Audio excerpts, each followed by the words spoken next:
10 de diciembre, ahí es el momento en el que celebramos la democracia, ¿no? Bueno, conmemoramos un hecho importante que es el retorno a la democracia después de tantos años de dictadura, pero hablemos un poco sobre la democracia en sí. Contame cuáles son sus secretos y hablemos un poco del 10 de diciembre también del 83.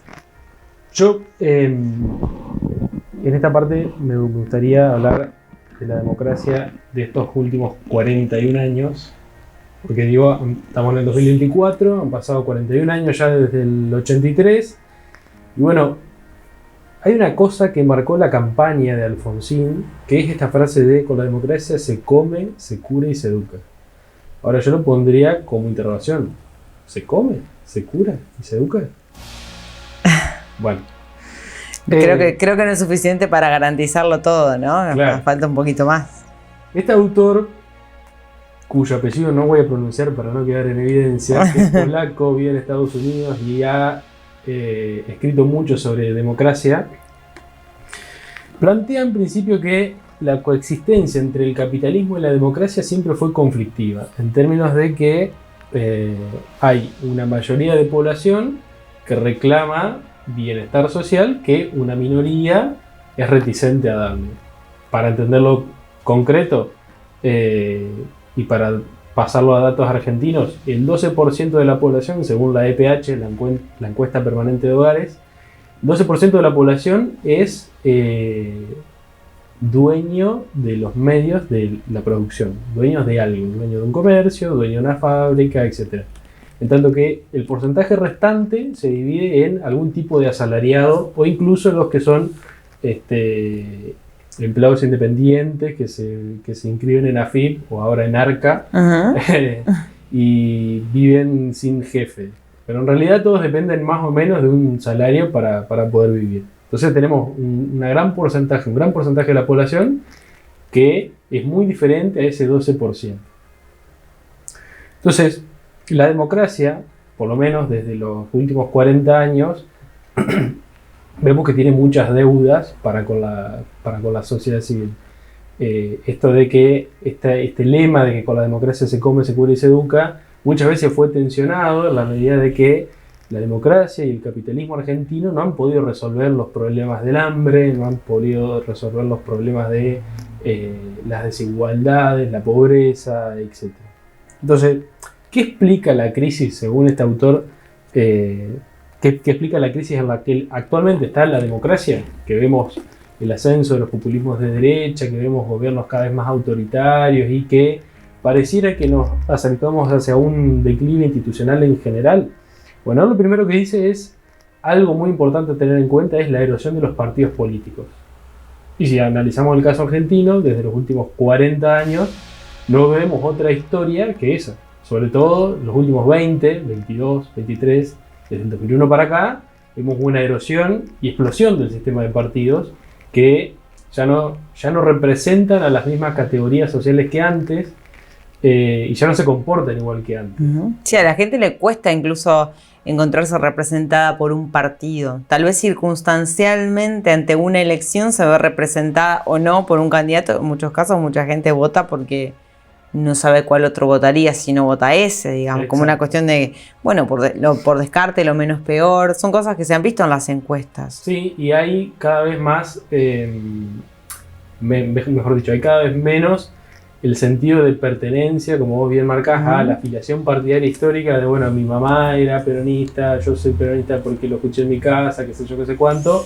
Y ahora es como, bueno, en cada elección veo qué es lo mejor. Y hay como un movimiento de péndulo. La segunda cosa que marca este autor es los surgimientos de los populismos de derecha, y cuando escribe este libro básicamente lo que está mirando es Estados Unidos y Trump, que en 2024 vuelve a ganar las elecciones y en la Argentina de Milei pareciera que todo coincide como hacia un fenómeno cada vez más global. Otra cosa que marca este autor es la polarización social, y esto también es algo que acá en la Argentina lo estamos viendo permanentemente, las disputas, esto de que no podamos sentarnos en una misma mesa a hablar dos que pensamos distinto porque enseguida uno se tilda al otro, o de zurdo vas a correr, o de facho vas a correr, o lo que sea. Entonces no hay punto de encuentro que posibilite la construcción de algo en común entre todos. Otro punto que marca este autor es el estancamiento económico. Si nosotros volvemos a hacer el juego de analizar el caso argentino, parece ser que, por lo menos desde el 2015 para acá, esto es una realidad, porque cada vez la economía argentina viene en declive, en caída, construcción del PBI. Bueno, en el 2020 tuvimos la pandemia que se agravó un poco la situación, pero nunca volvimos a los años quizá dorados de la economía que vivimos entre el 2005 y el 2008, las tasas de crecimiento chinas, etc.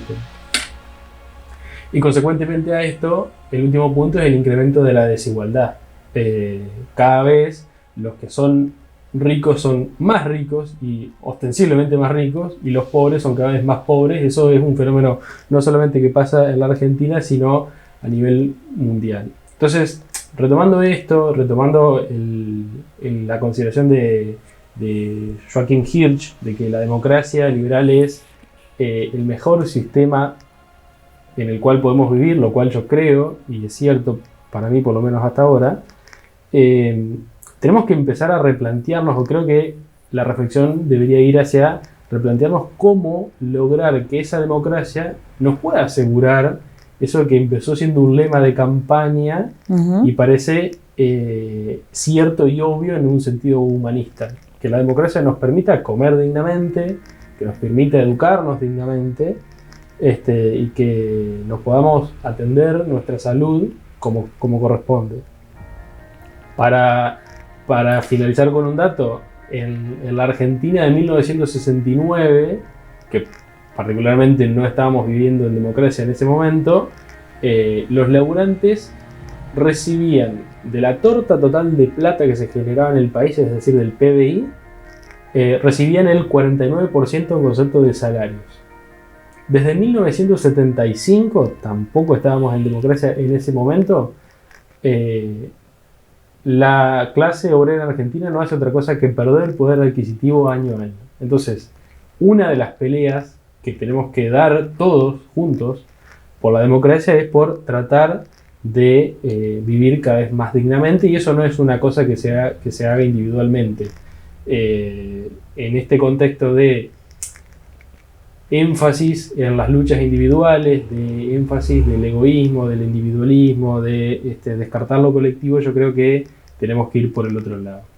Bueno, Karim, pero un poco volviendo a esto que mencionaste del 75 y del 69, digamos, tampoco lo garantiza, la dictadura no garantiza, digamos, el acceso a estos derechos que planteas, ¿no? No, lo que garantizaba en ese momento que los trabajadores ganen el 49% de la torta total que se producía en el país era la sindicalización, la solidaridad, los movimientos colectivos, la lucha porque lo que le pasa al otro es algo que me pasa a mí, y es algo que desde lo discursivo y desde lo material también está instalado como que eso es el atraso, como que eso es lo que llevó a la Argentina hasta ahora, y la verdad es que igualmente creo que en este proceso, no quiero ponerme a debatir porque va a durar 45 minutos el segmento, pero en este proceso muchos errores y fracasos de algunos individuos, las decepciones que algunos individuos han provocado en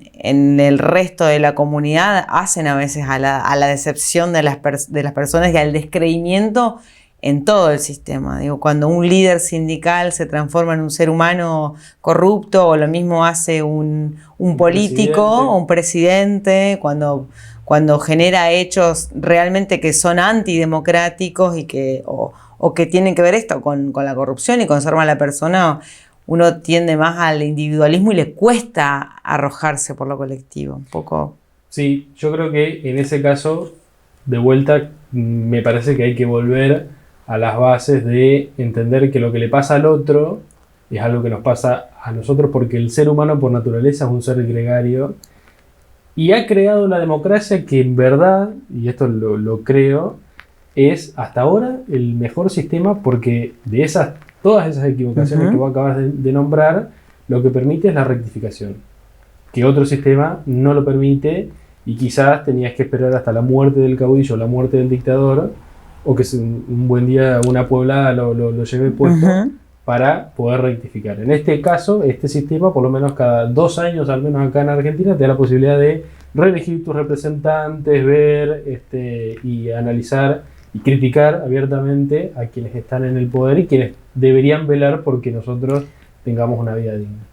Bueno, una más. La construcción de los consensos de la que hablaste también, ¿no? Que decís, parece que no hay salida porque nadie alcanza consenso. Creo que también eso es lo que hace que el Día de la Democracia en Argentina lo celebremos ese 10 de diciembre y que esté tan vinculado a la figura de Alfonsín. Yo veía el otro día, o reveía el homenaje que en su momento le hizo Cristina Kirchner a Alfonsín, 2 figuras totalmente diferentes, con pensamientos políticos diferentes, modo de actuar diferentes en la política incluso, y le reconocía a eso a Alfonsín, su capacidad de poder dialogar con todos los sectores y más allá de las crisis económicas tremendas que atravesó, haber podido sostener el poder en base a consenso y conversación más que otra cosa, ¿no?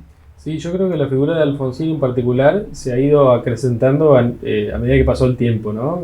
De ser odiado probablemente en el 89 a ser amado 40 años después por el establecimiento de este sistema que, como vos decís, nos permite por lo menos sentarnos a hablar. Ahora, el desafío de la democracia actual en la Argentina que estamos viviendo, en la cual tenemos expresiones casi de odio, de algunos sectores radicalizados que dicen que son el brazo armado del gobierno. Tremendo.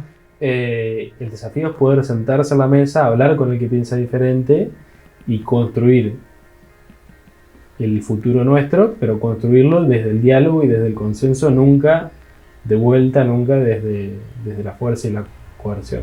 Gracias, Karim. Gracias.